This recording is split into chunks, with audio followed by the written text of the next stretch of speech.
एक बार की बात है कि एक जगह दो राजा राज्य करते थे। उनमें से एक राजा के बहुत सुंदर बेटा था और दूसरे राजा के बहुत सुंदर बेटी थी।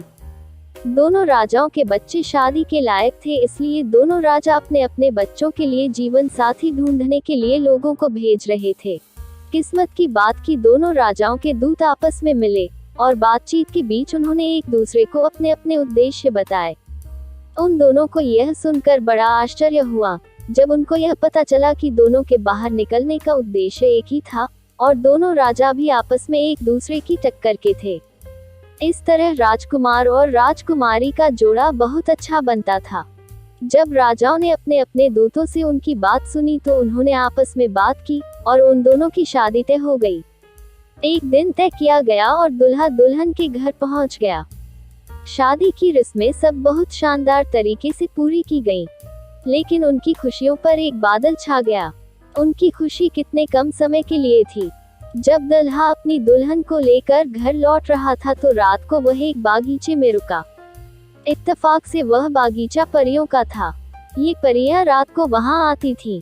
उस रात जब वे वहां आई तो वहां राजकुमार को देखकर वे उससे प्रेम कर बैठी।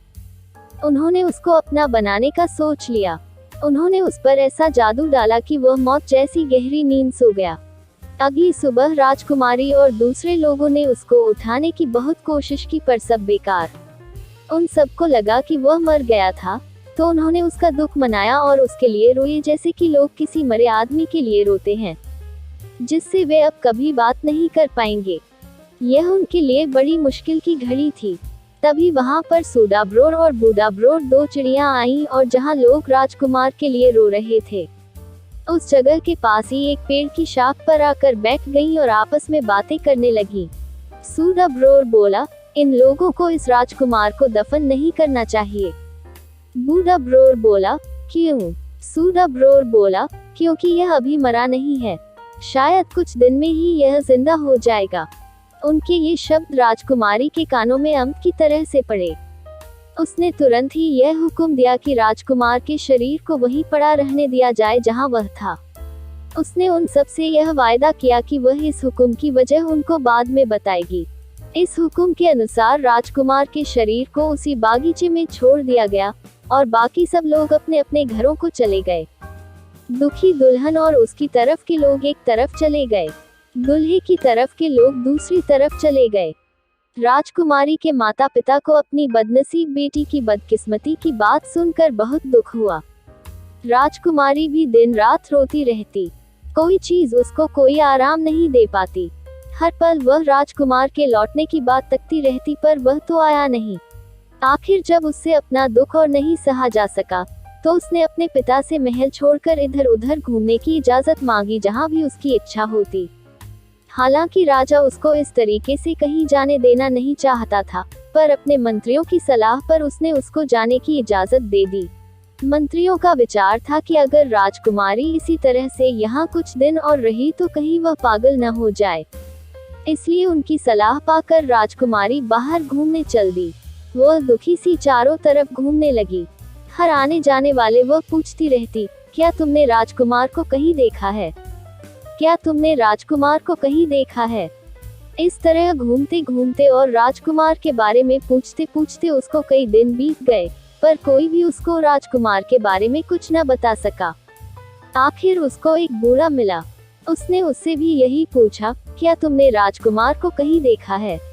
बूढ़ा बोला, मैं एक बागीचे के पास से गुजर रहा था कि मैंने वहां जमीन पर एक बहुत सुंदर लड़के को सोते हुए देखा।